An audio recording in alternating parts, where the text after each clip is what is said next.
Lear is the incoming executive director of the Marjorie Canaan Rawlings Society.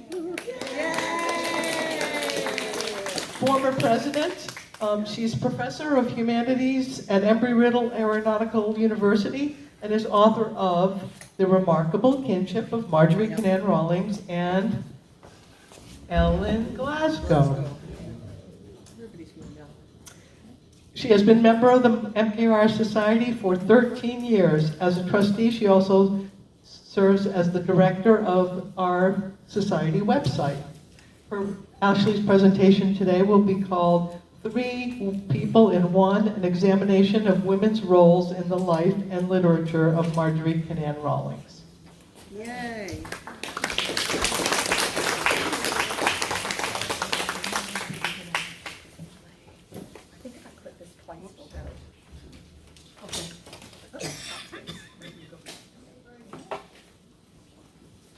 All right, thank you for having me today. This is part of an ongoing paper, so I don't have the paper finished yet, but I'm hoping by next year to have this in the journal. When we hear 3 in 1, or when you hear the 3 Marjories, we all think of Leslie Poole's book, right? We think of Marjorie Stoneman Douglas, and Marjorie Carr, and Marjorie Canaan Rawlings. Or we think of the Marjories.org, reclaiming Florida womanhood, one Marjorie at a time. But today, I'm actually going to talk about the 3 Marjorie Canaan Rawlings. So I'm going to talk about how Marjorie Rawlings herself was kind of 3 people in one, at least according to Norton Baskin. And I'm going to show how she kind of embodied these 3 personalities, but also how she included these 3 personalities in the characters she wrote about in her literature as well. So in her 2018 documentary, Here Is Home, Sonia Doctorian included this interview with Norton Baskin, in which he describes the 3 personalities. Am I talking too loud? Oh, sorry. No. Oh. I'm used to not having a microphone. In which Norton Baskin describes the 3 personalities of Marjorie Canaan Rawlings. The only way to describe her was just to say that she was really 3 people, at least. She was as proud as a New England school teacher. She was just that straight-laced and proud. And then again, she was an absolute boy, like a French gal. Who was the other one? The hard-working, struggling writer and artist. And you never knew which one you were going to run into. So that was really the inspiration for today's presentation. I've been showing this documentary in my American literature class now for a few years, and every time I hear Norton talk about that, I think, who are these 3 people? And then I also think, oh, I know all 3 of those people, because I've read through all of these letter collections, and I've read through her books. And I thought it would be fun to kind of break down not only these 3 personalities, but also kind of how they make up very transgressive roles that I think Marjorie would have been proud to embody. So I'm going to start. These are the 3 basic characteristics of the 3 personalities that Norton describes. You have the prim teacher, which is a personality that both knows how to behave in polite society and also enforces rules and etiquette with others. We also have the French bawd, which is originally applied to lewd persons of either sex, but by the 1700s, bawd was used exclusively for women. And this was particularly women of loose sexual morals, and more precisely, women who profited from sex in some way. Norton is most likely using this in terms of her sexual humor, and we know that she could be quite loose in her sexual humor, especially if you've read through her letters, and that's where he's probably coming from. And then lastly, we have the writer and artist, and this is the side to Marjorie that made her work best when she was in an isolated setting and when she was really dedicated and kind of obsessed with her work. We saw, obviously, she came into her own as a writer when she was living by herself at Cross Creek, and I mean, she was in the Cracker community, but she was able just to really just work and just like not pay attention to anyone else. And then even after she married Norton Baskin, she bought a house on Crescent Beach to be alone, to just work so that she could get her work done. And even that ended up not being enough when she got a house up in Van Hornsville, New York, to get away from Norton so that she could just work. And that was kind of a constant theme in her life, was kind of just trying to find a place where she could really work. Each of these categories is in its own way transgressive for a woman to embody.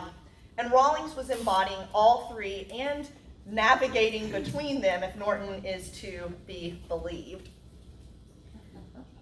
So we're going to break these down. First, we have the teacher personality. You might not think of a school teacher as transgressive, but consider the history of school teachers in America. So at the turn of the 20th century, when Rawlings was born, there was this huge shift from teaching being primarily a male to primarily a female occupation, with the biggest shift happening between 1899 and 1906. There was a preference at that time for spinsters or old maids who would not have an allegiance to a family or to a husband and could just do their job. Like women writers, these teachers initially breached gender norms by entering a public workspace and living independently from their families. To counter that, Catherine Beecher, who was a big advocate for women teachers, encouraged women teaching candidates to display unmistakably feminine character traits, to sharpen their domestic skills, and otherwise to prepare for traditional roles as wives and mothers. These teachers were transgressive in being both overly feminine and authoritative in their adherence to rules and the enforcement of behavioral norms among children and students. So a great example of this, I want you to consider this video from our own Sally Baskin-Hooker, who couldn't be here today, unfortunately. But this is my favorite Sally story, and it's one we've probably all heard about, the green velvet dress. And when I want you to look at this and think about this depiction of Rawlings and how it shows that school teacher, that both the feminine and the rule enforcement at the same time. It's going to go on. It's going to work.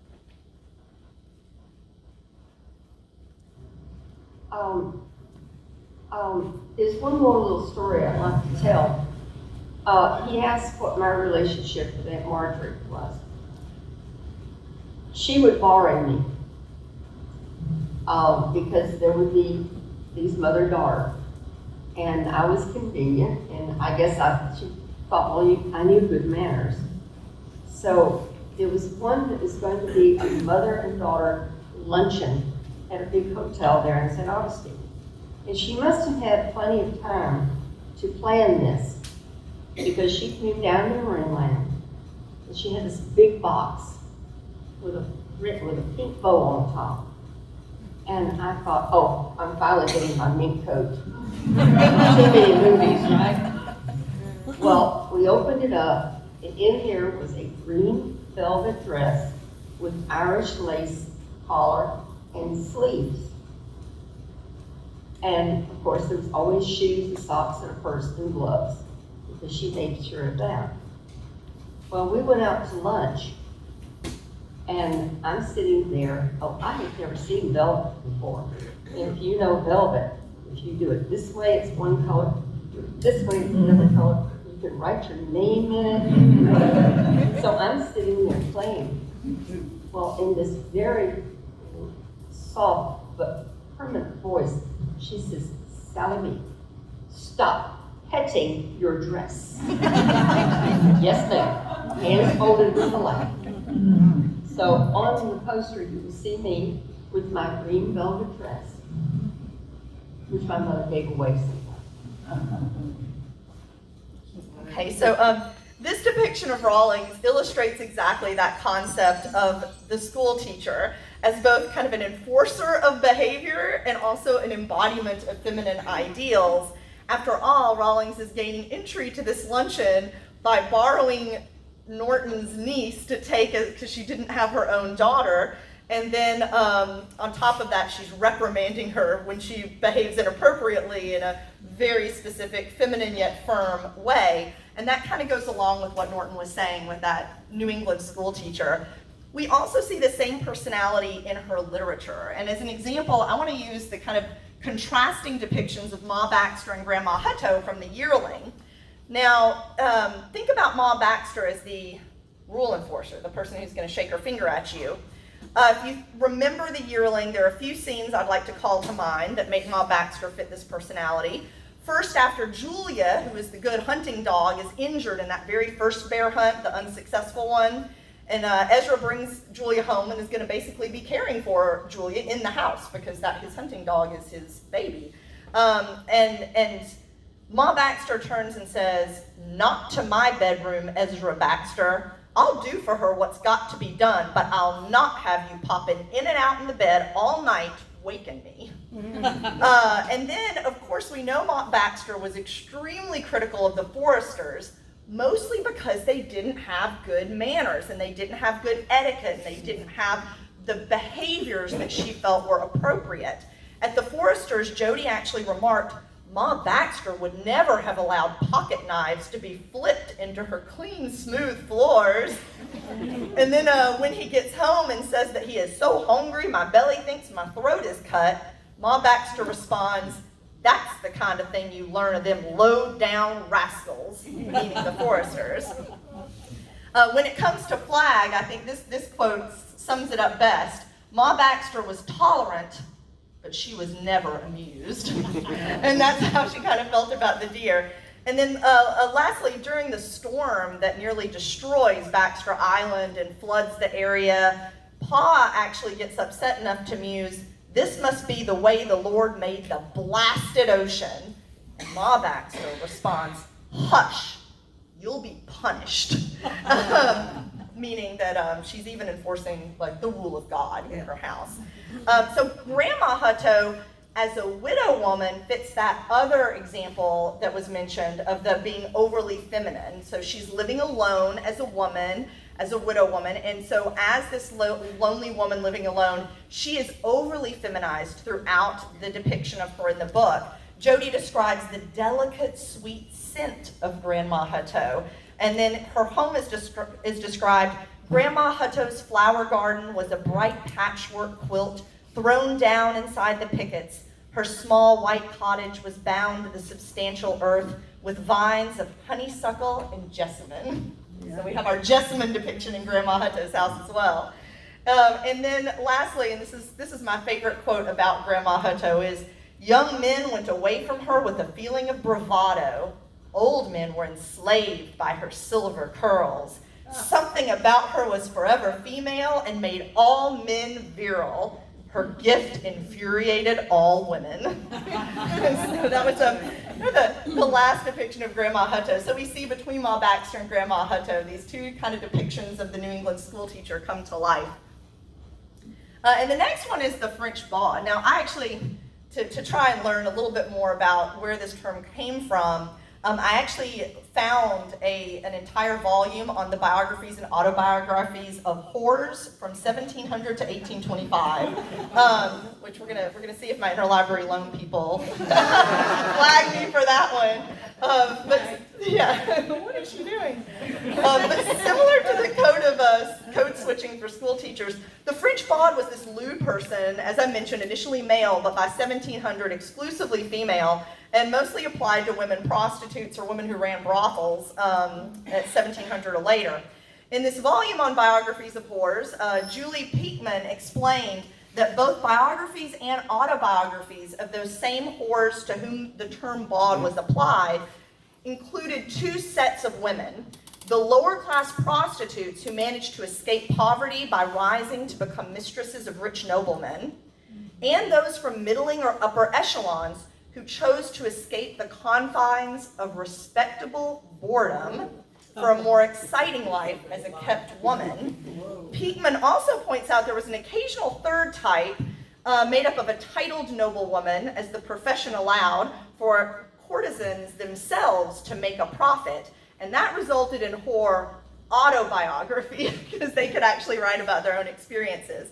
We can see this type of boundary breaking allowed a woman to transgress moral codes associated with her gender in a way that permitted her to achieve financial stability or even financial success through loosening moral codes in a way that earned her profits. Now, how are we going to see this in Marjorie Kinnan Rawlings? Well, if you've ever read through her Emily Post letters, perhaps her best body persona was the one Rawlings adopted when she wrote these fake Emily Post letters to Baskin when he was serving in World War II. This is a copy of an old Emily Post etiquette book, and I've seen these letters. I think Flo showed me some of these in the archives at University of Florida. One such letter was a response, and she would write the letter to Emily Post, like a fictitious one, and then she would write the fake Emily Post response to that letter, and then she would send it to Norton, and he would share it, and it was entertainment for the troops.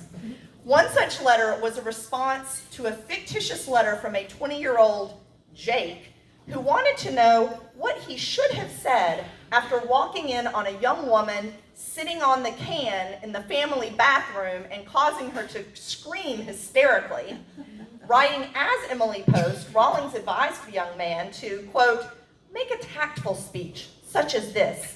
Ma'am, I deplore this unfortunate intrusion. Your functional purposes are your own affairs, but I cannot help admiring you perched there with your paradisiacal dress, histed up to reveal so many charms. May I add that Church Tuffy and all other makers of comfort saddles would be overwhelmed to see you gracing one of their seats. So adieu, my lovely Siddon. This openness about sexuality through jokes with her male friends. She even has this one really funny letter to F. Scott Fitzgerald that is all about the word menopause and sending a wire with the word menopause in it. So she was very open about sexuality, and it also helped in her letters to Julia Scribner Bigham, who she was able to talk to about her own kind of upcoming marriages and her own sexuality. That kind of goes to that point of the bawdy humor that would have been somewhat transgressive for the time, although not necessarily for a woman of her status. Being a professional writer and being independent financially in the way she was gave Rawlings more ability to be this type of transgressive kind of bawdy woman. Now, you can probably imagine where I'm going to go in the literature. Gal Youngman.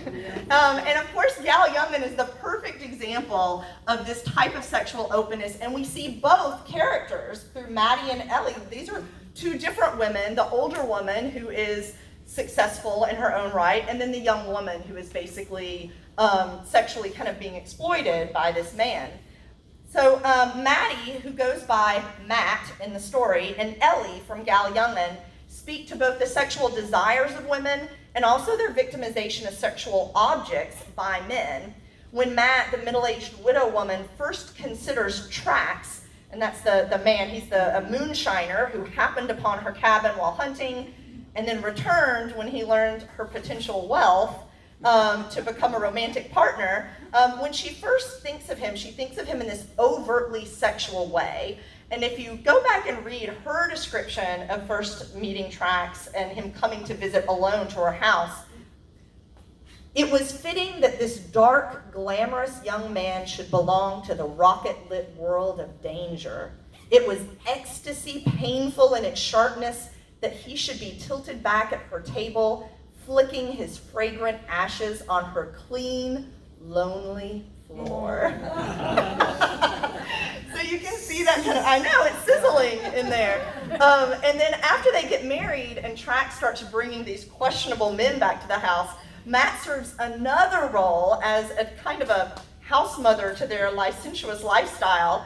And in the story, Rawlings writes, at night, he sometimes invited her into the big room with conspicuous courtesy. That was when one or two women had come with the men. Her dignity established this as a place they might safely come. So she was kind of used as it's okay to be here. While Matt initially treats the young woman, Ellie, who Trax brings home, with contempt, even refusing her food. She's constantly taking her food away, before she can even eat. She's taking it away. She later develops sympathy for this young woman. Ellie had been beaten by her own father. She had been passed along from situation to situation until she ended up with Trax. And then she was left by Trax at the edge of the property. Matt realizes Trax was gone and Ellie was here. He had flung away and left her behind. She was discarded as Matt had been long discarded. He was through with Ellie too. And the beautiful conclusion to the story is when she discovers Ellie on the edge of the property and decides to take her in. Matt said, here, give me them crazy shoes. Ellie's been wearing these weird slippers all over and Ellie stooped and took them off her bare feet. The woman put them in her apron pockets. She went ahead of the girl into the front room and bent down to kindle a fire. And that's kind of how the story concludes. These fictional examples all illustrate the ownership that women took over their sexual desires and betrayals, finding in that space a way to build some kind of stability. And then our last characteristic is that writer characteristic. And this is where I get to go to my book, because one of the writers Rawlings most admired for her writing about writing was Ellen Glasgow. Interestingly enough, Glasgow and Rawlings, neither one of them really liked each other's literature. In fact, they wrote kind of mean until the Yearling. Glasgow liked the Yearling, but until then they wrote kind of negatively about each other. Glasgow loved the Yearling, and Rawlings loved A Certain Measure. A Certain Measure was a collection of essays that Ellen Glasgow wrote about writing. And in that collection, she has an essay for every single novel that she published. And it describes her process, what she went through, and how she experienced life as a writer. Now, Rawlings, she wrote both to Ellen Glasgow, and she also wrote to Max Perkins about how much she loved specifically the chapter on Ellen Glasgow's book, The Sheltered Life.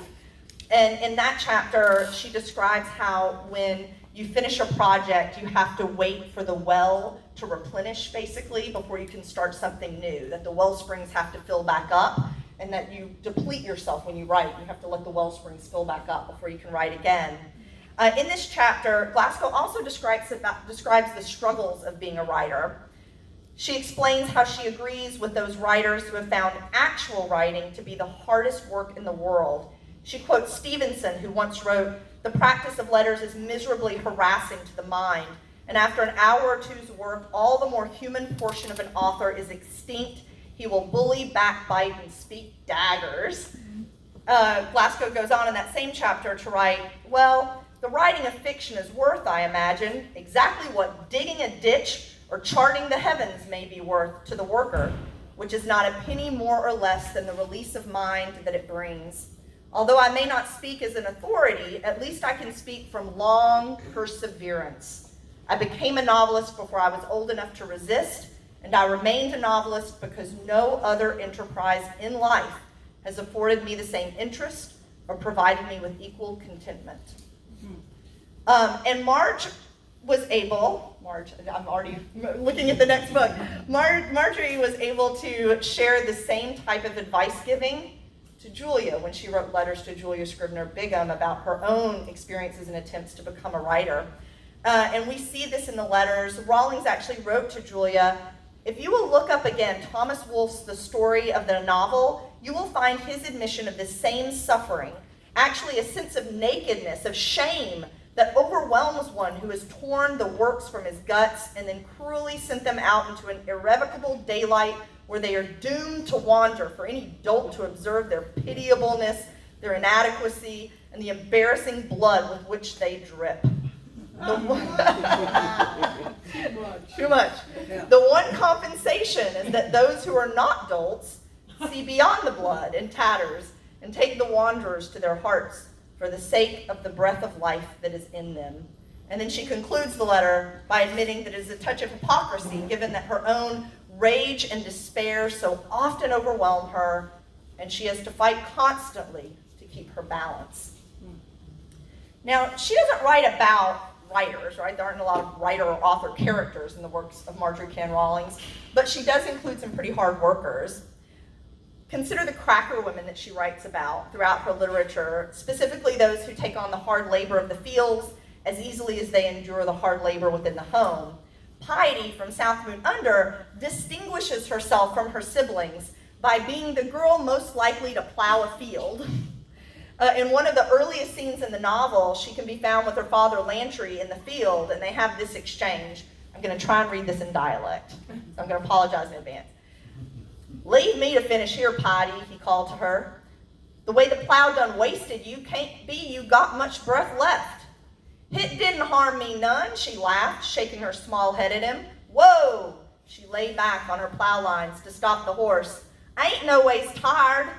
"That's what you say, honey. The time you gets to the house, you're a-setting to the table nigh asleep and a-dropping into the bed like a sack of meal." "Well, I wants to finish. These is my pertaters." She defied him, laughing. "Look at you," he derided her, "a gal no bigger than a hammock wren, standing there claiming a whole potato field. Dogged if you ain't getting impudent as a cricket." Good job.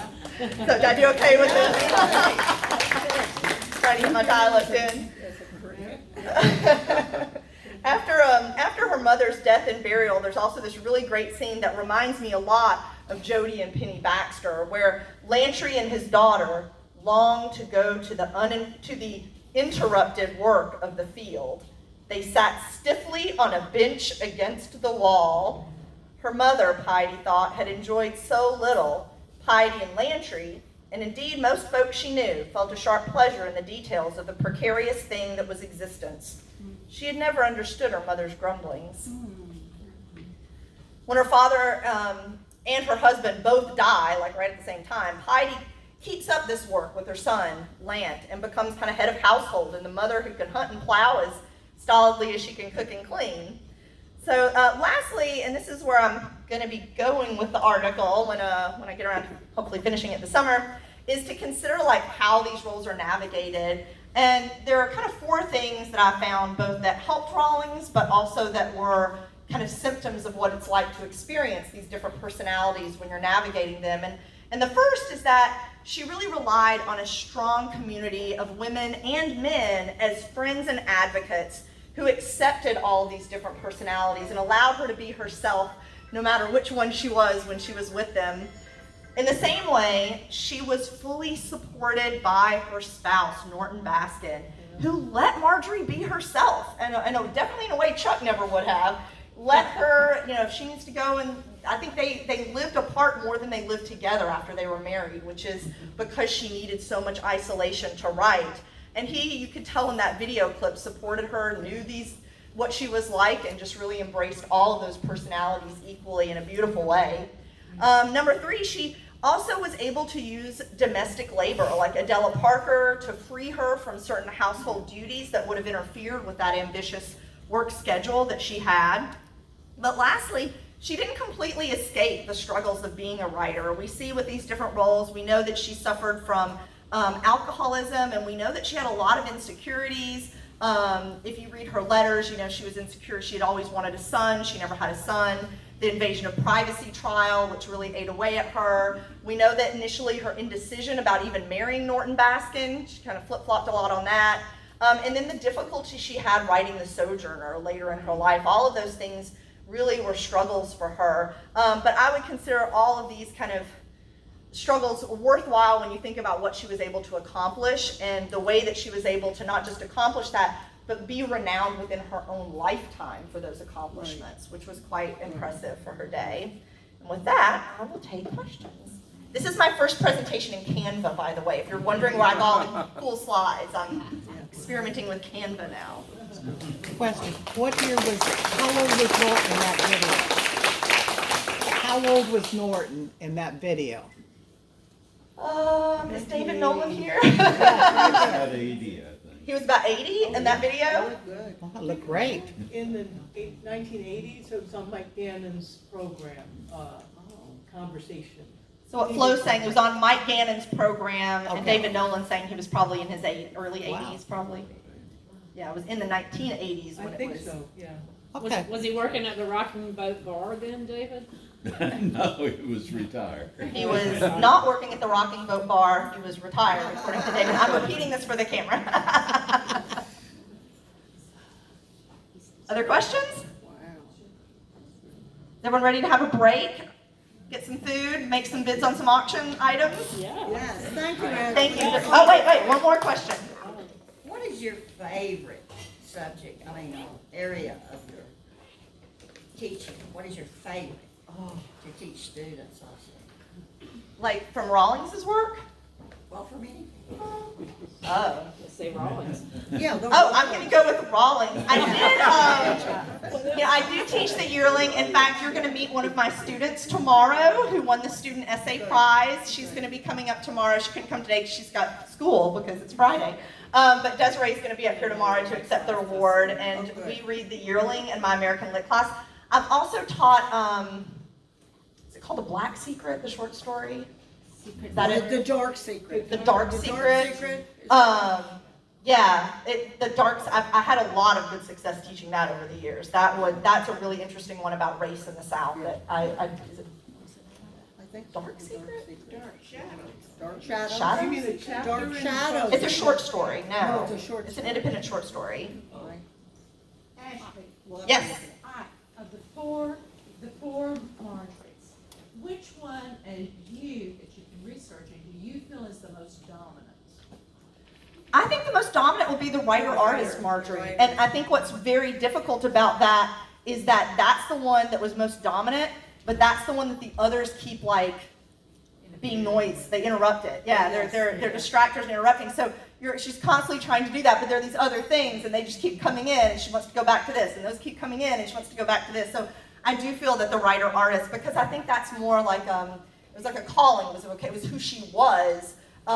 Without, they say if you're a writer, you can't do anything. Like, that's just who you are, and that was really who she was. So, and that's the identity that, if you read Blood of My Blood, if you read any of her works, you know from birth, really, that writing is really what sustained her emotionally and mentally. Darian. Follow-up question. What might have been too transgressive for Marjorie, and is that represented in literature? I think the most transgressive in her literature will probably be the stuff Flo's working with on the alcoholism. I think that, and I think that was something that we see in some of her letters. Like there's a story Adela Parker tells about her just driving so drunk and getting in wrecks and all this, and I think she had a lot of struggles with alcoholism. And we see like moonshining, I guess, in her books. I think maybe that would be sort of related to that. But honestly, there's the scene in The Sojourner where the spoiler. Y'all read The Sojourner? Yes, loved it. There is a death of a child that is very, very troublesome in that book. That makes I won't spoil all of the details around it, but I think that's probably the most troublesome scene in any novel. That was the hardest for me to read. Like, did she really just do that? Did she really just write this into a book? So I think that's probably the most difficult one for me to read. Yes? Maybe I missed it. Well, where's your article going to appear? Well, I'm in our journal, but not this time. I haven't finished writing it yet. I managed to get the presentation done in time for the conference, but not the full paper. But it should be next year for the journal. It should be finished by then.